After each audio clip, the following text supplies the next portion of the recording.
You know it's gonna be a great season of ReZero when you don't even see the opening anywhere to be found. I don't know why they keep even making openings, bro, because they never use them, bro. I love ReZero episodes that just get straight into the nitty gritty, and this episode was just like that. I mean, it got straight into the key points that we all wanted to know.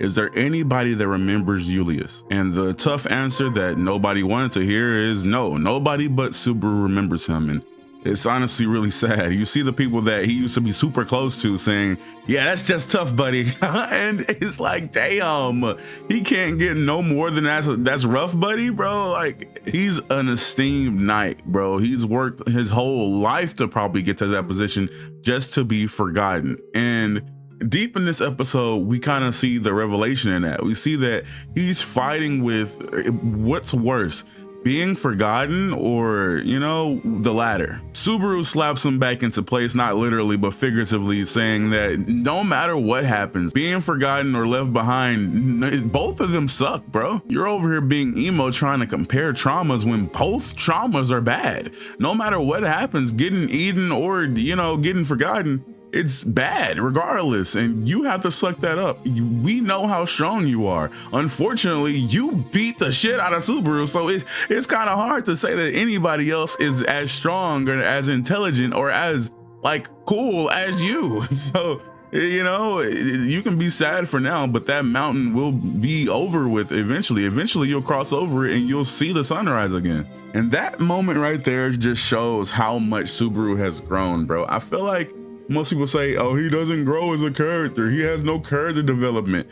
For him to even say that alone, it's crazy. And by the way, I have this towel on my face because it's wasps outside. For the people that deal with wasps and stuff like that, you understand. But anyways, this episode was, I feel like, not one of the most exciting episodes, but it was definitely the setup to get into the season a little bit more. Especially with the Garth stuff at the end of it. I really want to talk about that first because I feel like that was perfect with the way that it was handled. I wish he had just told her though. I wish, especially once she said the names of her new kids and they were literally just spin-offs of the former kids she had. I wish he just told her. And I don't know why he didn't. I need somebody in the comments to tell me, why did he not tell her? Would it have freaked her out? I feel like crying in her arms while squeezing her tightly in a hug is more like freaky than you just saying you were my mom before. You left us, but now I found you again and I'm happy to see you. What would that have like ruined? What would that have like, you know, was he scared of her trying to go find her other kids? It's not like he isn't there. He could have been like, and don't worry, just stay put here and I'll bring my sister and you'll see your two kids. We'll finally get to see you again. I'm pretty sure there's some bad blood between Frederica and her, probably for leaving. But at the same time, you know, it's their mom, bro. That motherly bond is something that you can't really, no matter how much beef you have with your parents, that motherly bond, bro, is something that it just can't snap easily, bro. It can have a little strain. It can have a little tear, but it doesn't just break easily, is what I'm saying. The most shocking thing by far was Anastasia's reveal. And I want to say that she's not even Anastasia. And it was the funniest. I don't know why it was so funny to me, Subaru's reaction to hearing who she actually was. But I was rolling, bro. I got up on my seat and just started laughing with my hand on my stomach on some Santa ho ho ho shit. Cause I genuinely, I don't know why that was so funny to me, but he's like genuinely started freaking out. It's like, yo, what happened at all? I mean, with him freaking out though, and he started listing off his reasons why he was kind of freaking out, it made sense. You know, is all that stuff that happened back where we just came from your fault? If she had said yes, okay, okay, now we got a problem. You know, I do understand Super in that aspect. And she's also controlling somebody that she didn't have or never was shown to have control over before. You know, these are two totally different people, and Subaru was smart enough to figure out the same thing Priscilla found out. Like, we don't really have a clear gauge of where Subaru's intelligence really lies. Like, he is really good. I think he has a great battle IQ, but his regular normal IQ, I don't know. I mean, he's really smart in certain occasions, but that's only because he has the reconnaissance build. He can die, see everything that happened, and then come back and relay that information. Like the dead ass reconnaissance build. That's why he's able to figure out so many things and plan it out. But just like off the strength, just immediately gauging a situation and saying, this ain't right here. I don't know. That's fucking with me, and I don't like that. His intuition IQ, I don't know how high that is. Sometimes it feels like he should be able to gauge a bad situation because of the things that he's been through, you know, with the bar cellar and seeing, going against like actual serial killers, you know, he should be able to see something and immediately gauge it. But with this, it was like, it felt out of character almost for him to immediately say, you ain't Anastasia, you something wrong. And it's the reunion between both Echidna and Subaru. It didn't feel like she really felt that way though. It felt like Subaru, especially when the image flashed on her on my screen of Echidna smiling. It's like, oh yeah, Subaru knows full well what Echidna is capable of and what she can do. And so this reunion is kind of bittersweet for him, but it didn't feel like it was for her. It felt like she was just relaying information. She really didn't have any emotions by it. And I don't know if that's like specific to her character, or I really don't have any other way to say that, because it feels like that's how she is normally. Like, she doesn't have any emotions. She just does things that she does. But at the same time, she says, I don't want to take over Anastasia fully. It's just something that has to be done at this current moment. And if I'm able to leave her, I will do that. And that shows emotion, but it's also like the flip of the coin, because it's like, do you care honestly, or do you, like, I see that you're going to a really dangerous place that you can die at.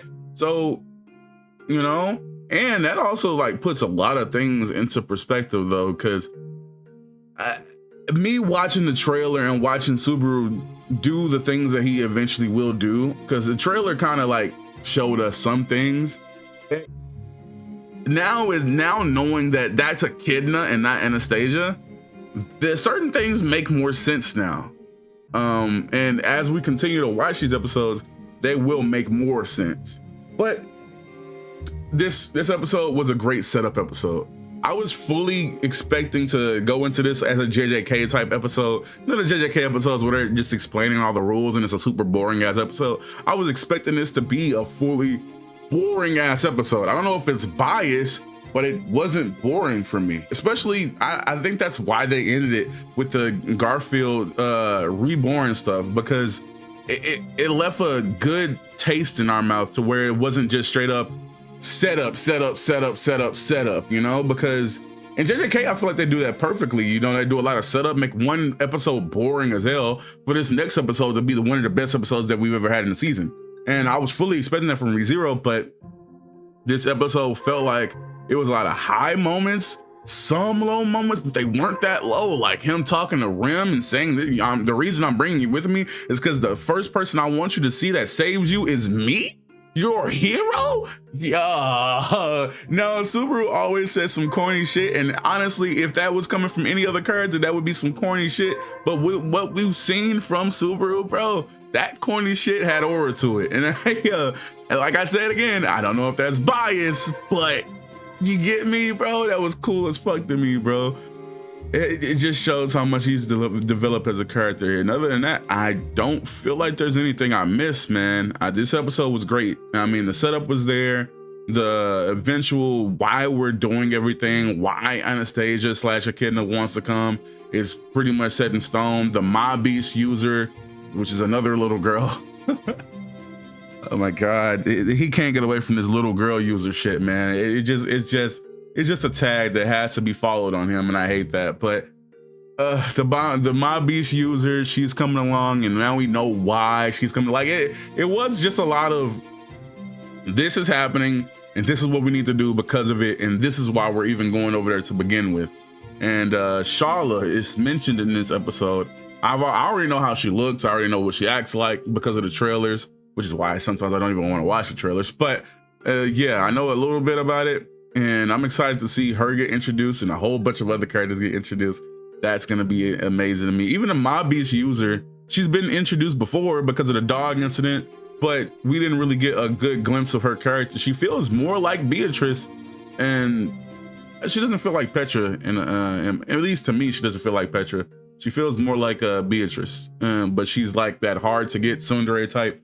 She's a little girl anyway. I don't want to get nowhere near that. I've seen my fair share of lollies, and I don't want to get nowhere near any of them. You feel me? You know, let that be known. I'm an anime watcher, but I'm not a weirdo. I'm not a weirdo. But with that being said, man, I feel like, yeah, everything was cut and dry. Good setup episode. And other than that, I have nothing else to say. So if you enjoyed this video, make sure to hit the subscribe button, that like button, and hit the little bell, just some extra love. And other than that, I have nothing else to say, but I cannot wait for episode 2. I'm gonna cover it just like this every single time I get to watch these episodes. And if there's a super exciting episode, oh, you will know. Oh, you will know. When that Garfield episode came out with all that great animation, oh, you knew. Even that episode, like the way I did that thumbnail was different from anything I've ever done before, because my excitement for that episode was so boundless. I don't know how long, because ReZero is one of those shows that like to info dump, but they do it in this kind of way that doesn't make it boring. So I don't know how long it's gonna take for us to get into the really good shit. And you know what I'm talking about. I don't know how long it's gonna take it for us to get there. But when the psycho analyst stuff starts happening and the action starts getting back up, I don't think we're ever gonna have an action-filled season like season 3, but you get what I'm saying, bro. I don't know how long it's gonna take us to get there, but I'm ready for it. And with that being said, thank you guys for watching this video. I'll see you guys next time. Peace.